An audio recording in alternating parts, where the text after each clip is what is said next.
Fanning the flames from 40 years ago, dozens of people are killed in Bangladesh during violent protests over a war crimes tribunal. Opposition leaders are sentenced to hang for crimes stemming from the country's bloody war of independence. A burning issue dividing the nation. This is Inside Story.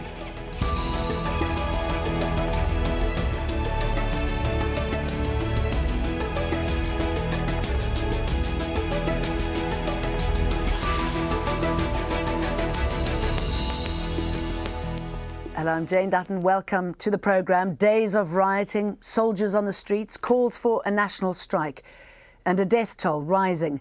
A war crimes tribunal in Bangladesh is stirring painful memories of the country's split from Pakistan back in 1971, of rape and torture and the murder of anywhere up to 3 million people. It is a dark chapter that has never been fully addressed.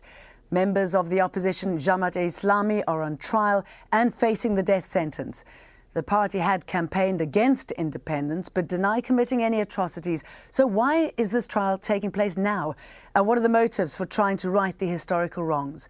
For Inside Story, Jane Ferguson reports. Bangladesh's 1971 civil war was the climax of tensions between Bangladeshi nationalists and the Pakistani army. It was 9 months of attacks and guerrilla warfare. Eventually, the Indian army intervened on the side of Bangladeshi nationalists, and the war ended with independence. But by then, atrocities had been committed. Bangladesh says 3 million people were killed. Pakistan puts that number much lower. At the time, the international community had little appetite for intervention. US President Nixon was focused on the Cold War and saw Pakistan as an important ally. Initially a part of Pakistan when it broke away from India in 1947, Bangladesh was known as East Pakistan.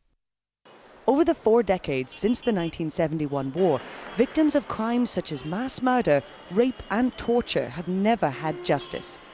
Turbulent politics and military coups always seemed to get in the way.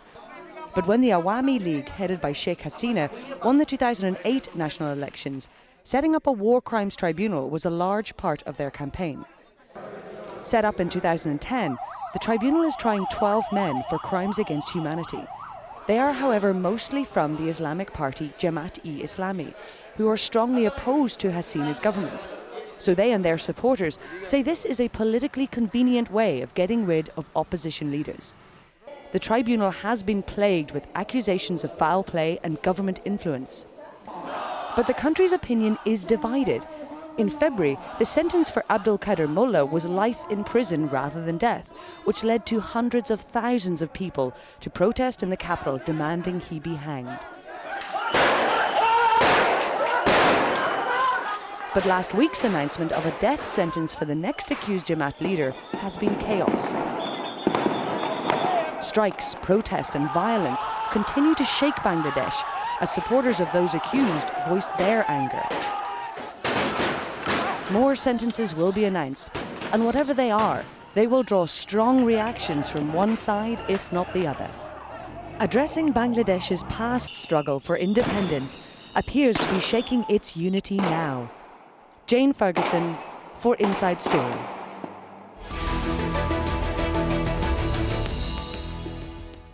Let's get the thoughts of our guests. From Manchester in the UK, Salman al-Azami, the son of former Jamaat-e-Islam leader Ghulam Azam, who is one of those standing trial. In our London studios, Tridib Deb, co-chairman of the Bangabantu Lawyers Council. That's a group named after the first president of Bangladesh and head of the Awami League and father of the current Prime Minister. Welcome to both of you, gentlemen. Salman, let me start off with you. Can you update us on the situation on the ground right now, what it is that you are hearing about the rising violence? Thank you for having me, Al Jazeera.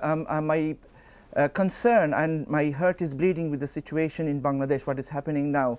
I think the current Awami League and its allies are bringing the country on the brink of a civil war. And what is happening now is just indiscriminate killing of people protesting. You can't run a democratic government and not let people protest things, and then you fire at them and killing people indiscriminately. So I'm really concerned with what's happening in Bangladesh. And if you understand that this is because of the war crimes trial, the so-called war crimes trial that's taking place in Bangladesh, which is under no international supervision, and it is a political trial by a political party against some people who opposed the independence, but they did not, and they categorically deny any involvement in any of the atrocities committed by the Pakistani army. Now, you don't get the Pakistani army here, you don't get the real perpetrators here. What you are doing, you are trying to transfer their crimes to the people who are politically opponents. Now, if you just look at the people who are being tried, they all are against the government, they are all opposition leaders, and this is a real, a clear plan to divide the opposition, destroy the opposition, to stay in power. Because one of the leading figures of the Bangladeshi freedom fighters, Bangabir Qadir Siddiqui, he's a decorated war hero. He categorically said that he will give witness that current Home Minister was involved in recruiting Razakars, who were the paramilitary forces. But they are only trying, so this is very clear, they're only trying the people from the opposition who are politically opposed to it. And this crime, ICT, the International Crimes Tribunal, has nothing international in it. All the international bodies, the Human Rights Watch, the Amnesty International, even Lord everybody, and the International Bar Association, and American Ambassador at Large of War Crimes, Stephen Jarrett, everyone said that this trial or this law does not give fair justice to the accused. Okay, let me bring in Trilib here, because you've raised many points and I'd like to work my way through them with Trilib. Is that a fair summation of what's happening as far as the tribunal is concerned, that it is just politically motivated? I mean, Salman was correct in saying that it's only opposition members who are facing trial. No, that is what he was saying is not true at all. Bangladesh's history is known to everyone. Bangladesh had a serious trouble in 1971. 3 million people were killed. Almost 250,000 women were raped.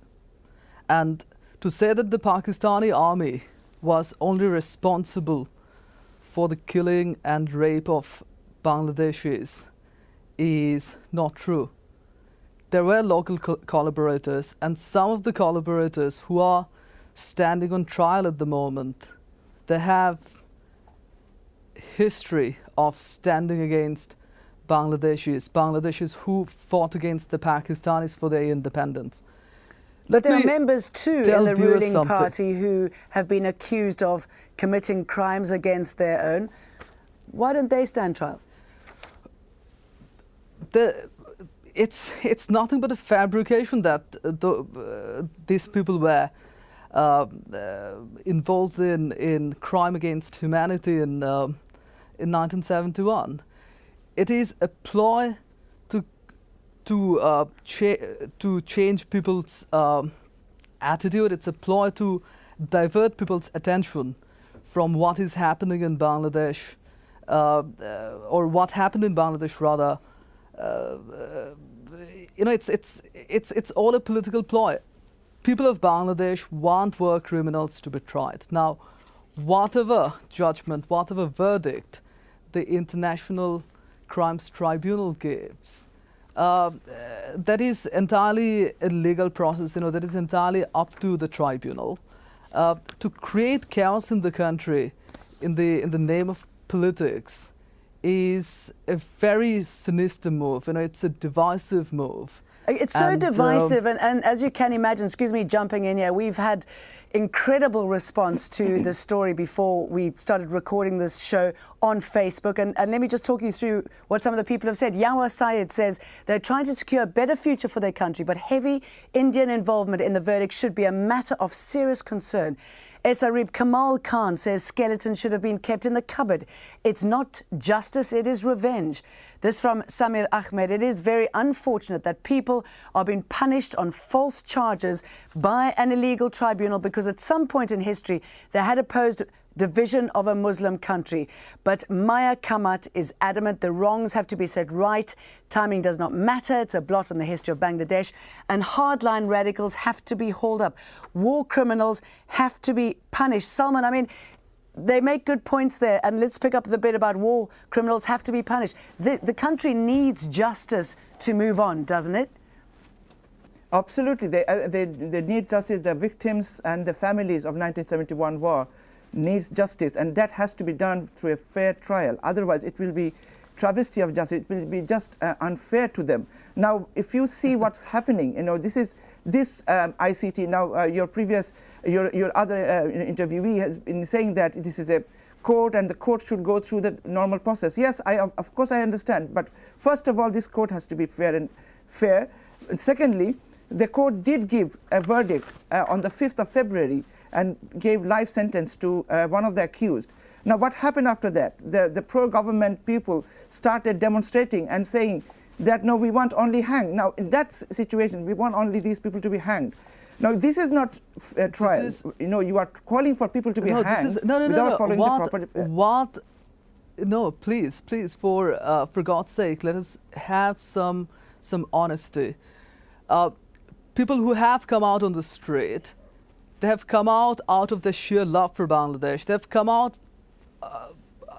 come out to support a process that has been pending for more than 4 decades.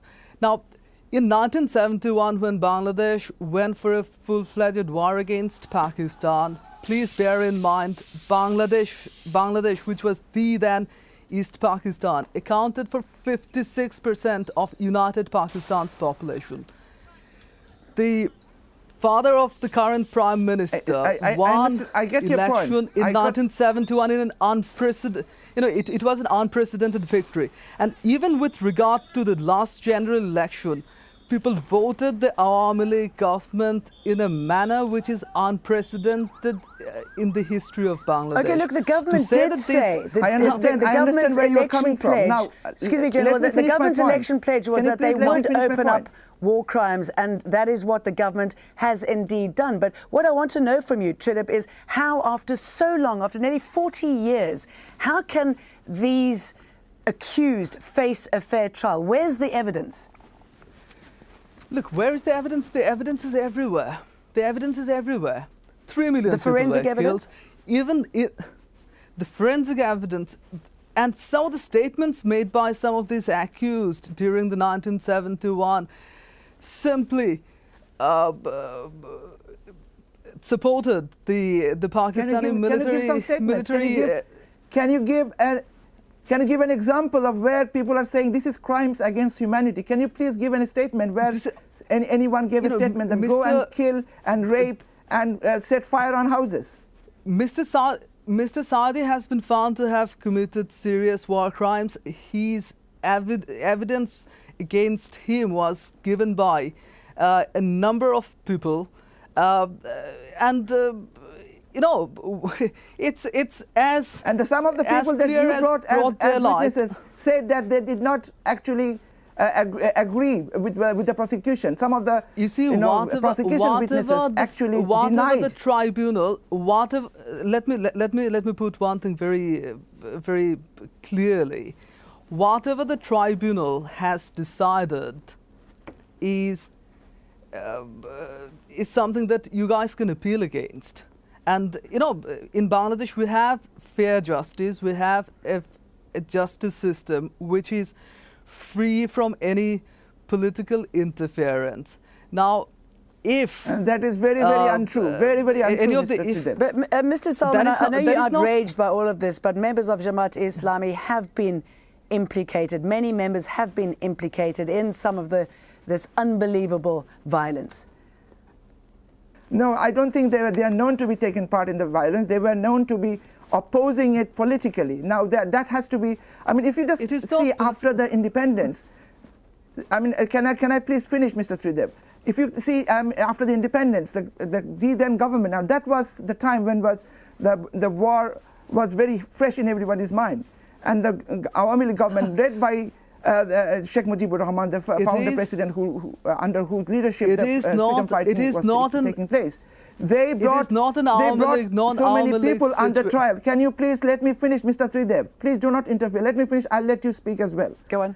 No, I this have is- to tell the they truth. brought I'm here to tell 100,000 the truth. people. 100,000 people were being tried, and then ultimately 700 something people were found guilty. Now, none of these people were even, there was not a single case against these people. And these people are now, after 40 years, suddenly become criminals. Why didn't Sheikh Mujibur Rahman and his allies, Sheikh Mujibur Rahman, I'm going to jump did in not, here. I'm going to jump in file here because case I of- just want to on any of remind these you who people. the main players are in all of this fighting on the streets, this fighting between politicians and Bangladeshis themselves. Sheikh Hasina has been Prime Minister of Bangladesh since her Awami League won elections in 2008. She set up the War Crimes Tribunal. 2 years later, the fulfillment of a campaign pledge to put those responsible on trial. The leader of the opposition Bangladesh Nationalist Party says it's pure politics. Khaleda Zia has accused Hasina of using the trial to go after her enemies. The religious Jamaat-e-Islami party is aligned with the BNP as part of the opposition. It's members of this party who are on trial. Then there are the Shabak protesters, named after the Dhaka neighbourhood where the demonstrations began nearly a month ago.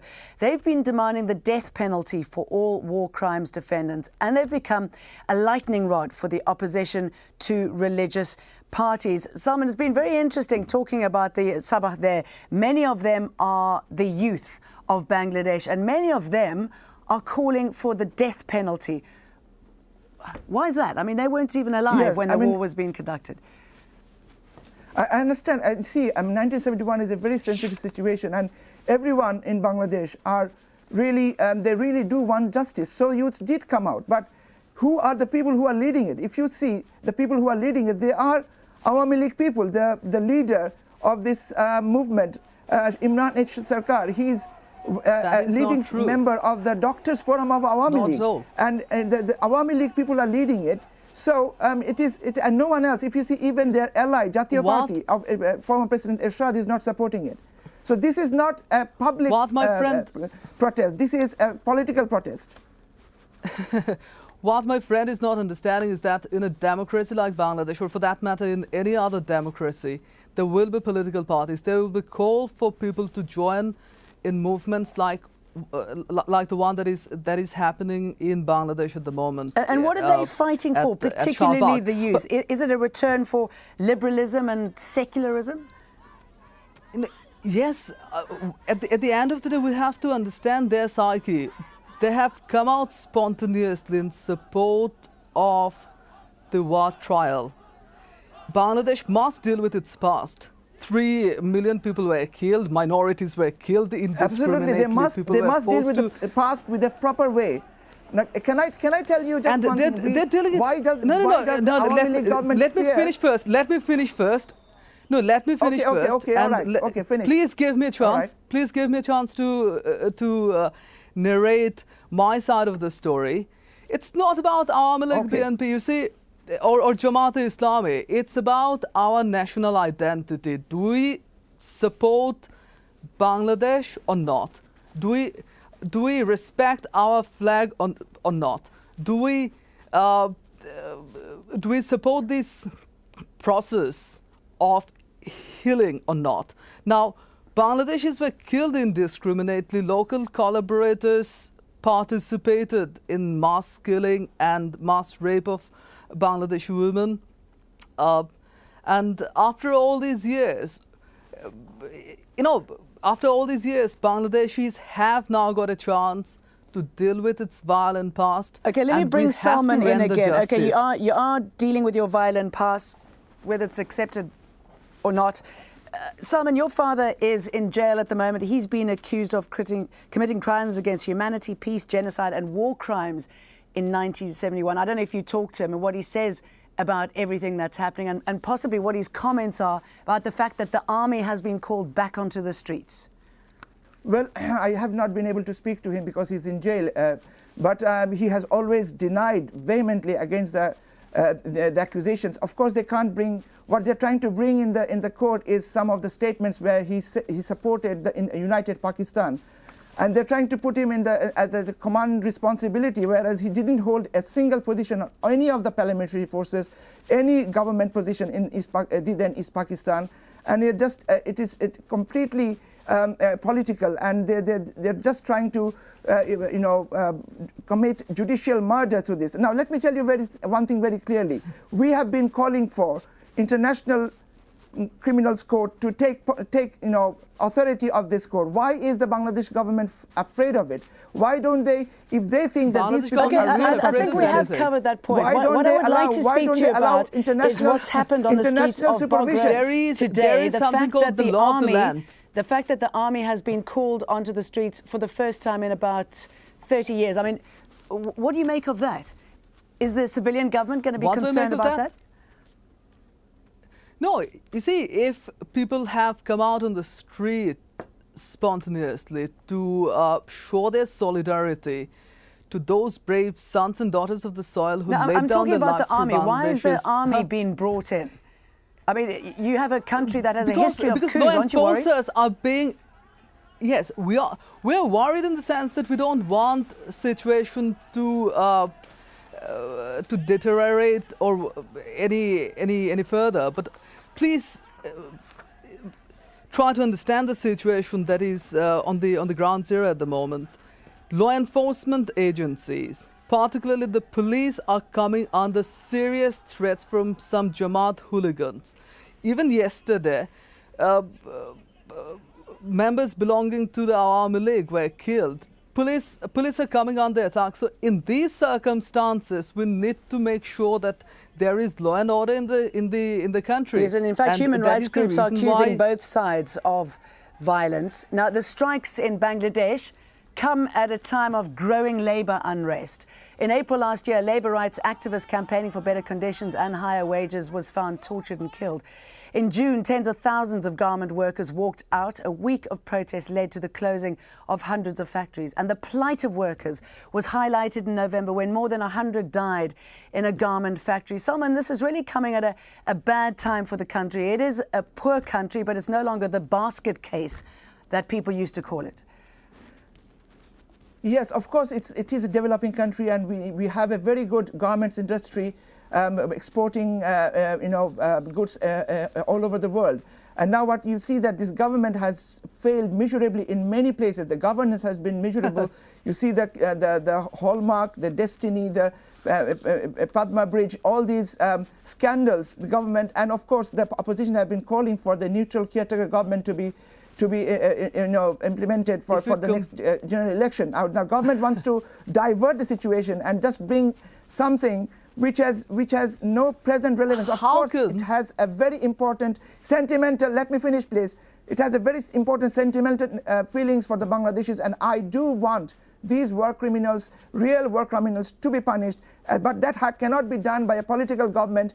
See, just recently, because after the Shahbag protest, the Prime Minister changes the law and then tells in the court that tells to the court in the parliament that the judges should listen to the public sentiment. Now, is this the way the court functions? Should the court listen to the public or listen to the law? Now, this is what's happening in Bangladesh. This court has lost all its legitimacy, and we want these trials to be taken in an impartial manner, and then we'll see who is guilty. No problem. You see, there is something I mean, I guess I suppose what land. that's raising is, and if we had more time, is the question of why the country is so divided after 40 years of independence. Thank you so much to both of my very passionate guests for talking to us. From Manchester, Salman Al-Azimi, and from London, Tridib Deb. Thanks for having me. For you lot watching the show, don't forget that you can find this program and many more by logging onto our website. That's aljazeera.com. Why not leave us your comments there as well? Thanks very much for watching Inside Story. Goodbye for now.